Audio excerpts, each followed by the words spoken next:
Hi everyone, how y'all doing? My name is Chris, and tonight I'm going to do part 3 of my snippets of my webinar, How Much Are You Worth?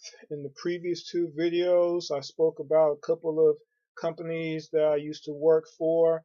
I've actually mentioned one company twice. I just realized that, but I did want to kind of reiterate things for the people who might not see one video or another, but this time I'm not talking about any of the companies I've previously talked about.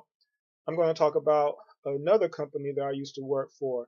And the theme of these snippets is that everyone has a self worth, but not enough people realize what their true worth is until it's too late, usually. And so I figured I would go through, not so much chronologically, because I'm kind of bouncing around a little bit, but just positions that I've had over the years due to my experiences and kind of just let people know when did I find out that I had some worth to be able to start doing something a little bit different than what I'm used to. Also, background, I am back in a small town in Georgia where I moved back to help my father as he goes through some illness issues. And I left Miami to do that.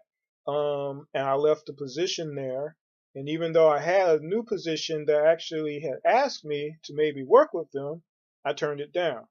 And at the end of these videos, you'll find out why. Until then, you have to listen to the video to get to that point, right? There's two other videos before this one, so if you're on the YouTube page, click on the first one, click on the second one. So, my name is Chris, and I used to live in Atlanta for a period of time. And there is this company called the Mobile Solution that was up there. The Mobile Solution was a cell phone company.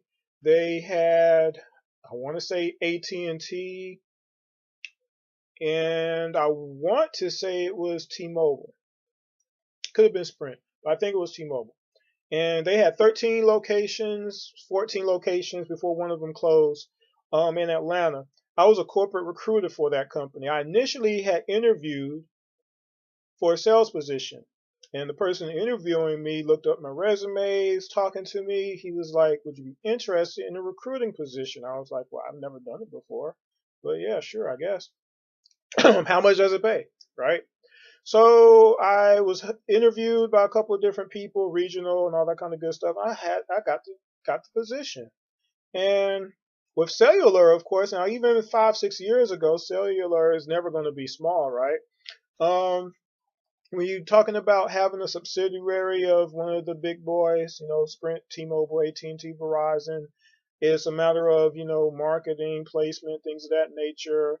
But at the end of the day, you're selling phones. You're selling something that everybody has to want the newest one, or they just need the cheapest one because they can afford the expensive one.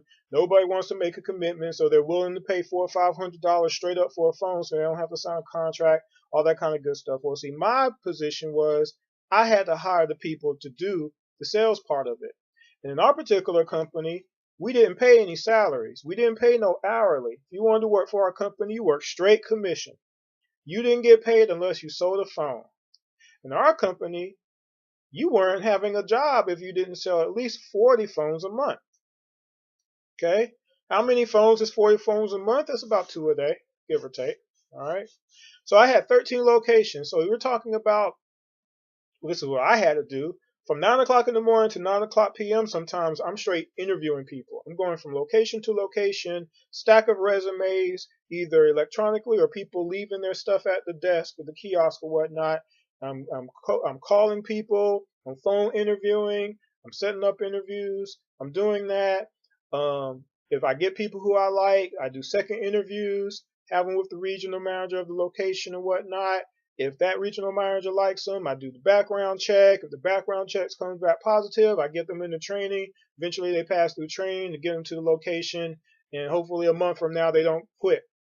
Okay, which is typical in that particular type of business. Turnover rate is very high because some people don't have it in their minds to just work on commission, where that's where you make the most of your money. Most people can't do that. They have to work at $8 an hour. 40 phones a month minimum is a whole lot more than $8 an hour. But anyway, so I'm doing that job and I'm doing it pretty well. I was named actually the top recruiter in the United States of America twice in the, I don't even remember how many months I was there. I was there almost a year, I believe. Okay.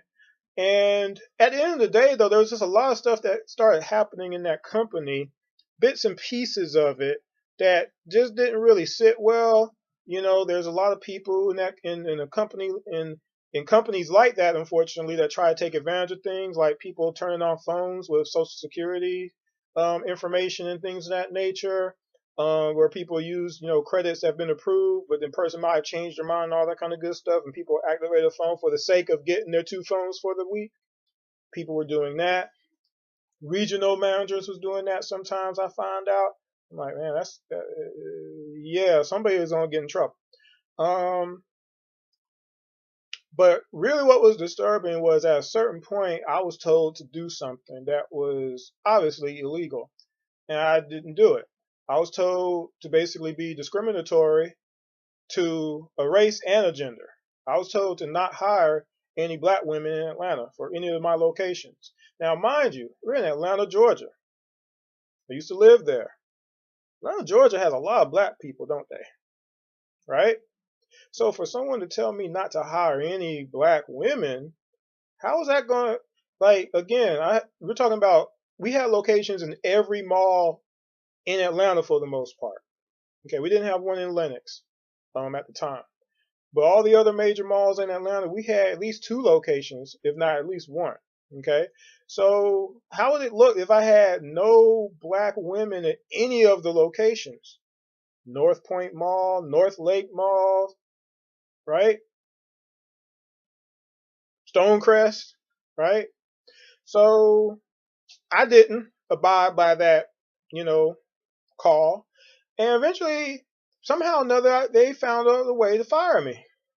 They had to find out a way to fire me.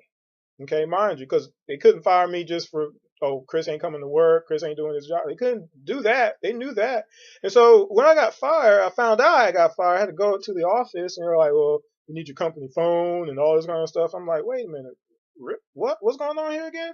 And I'm talking to him, and I'm like, well, I need to talk to my immediate boss, because does he know what's going on?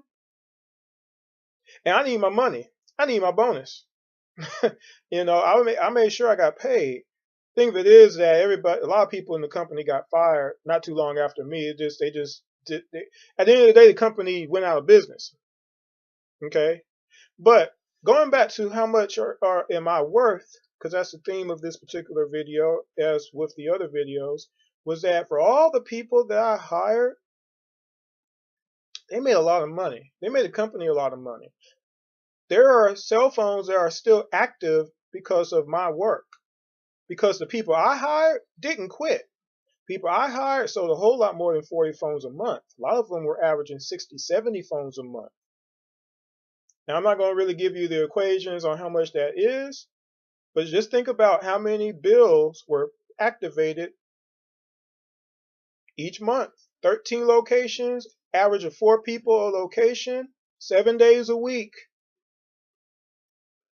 This company's still getting paid off of work that I started, didn't get a chance to finish. How much am I worth?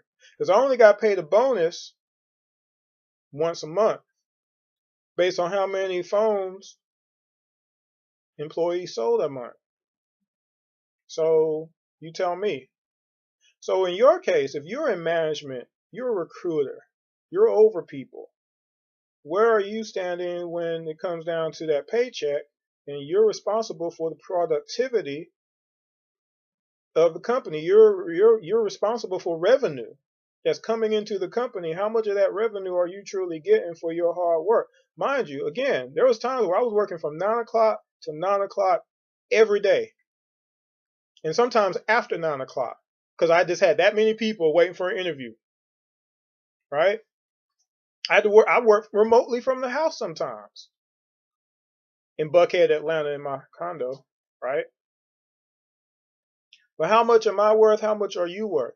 And if you believe that you're worth something, if it matters, and you don't think you're getting what you're worth, is it time for you to at least consider doing something else to make sure that you get what you're worth. So that being said, these videos again are on my YouTube page. My contact information is there. If this or other videos you see starts capturing your interest and you start getting curious about what I'm talking about, feel free to leave me an email. Feel free to call me. Feel free to message me. Doesn't really matter however you get in contact with me. I appreciate the feedback, and I definitely will answer your questions because there's questions to be answered, right? At the end of the day, if you're that type of person. Again, my name is Chris. I'm doing these videos especially for everybody on the planet Earth. As I get these out a little bit more and more frequently and start letting people know I'm doing them, because I really have just started doing these. So not too many people have seen them just yet. That's going to change real soon.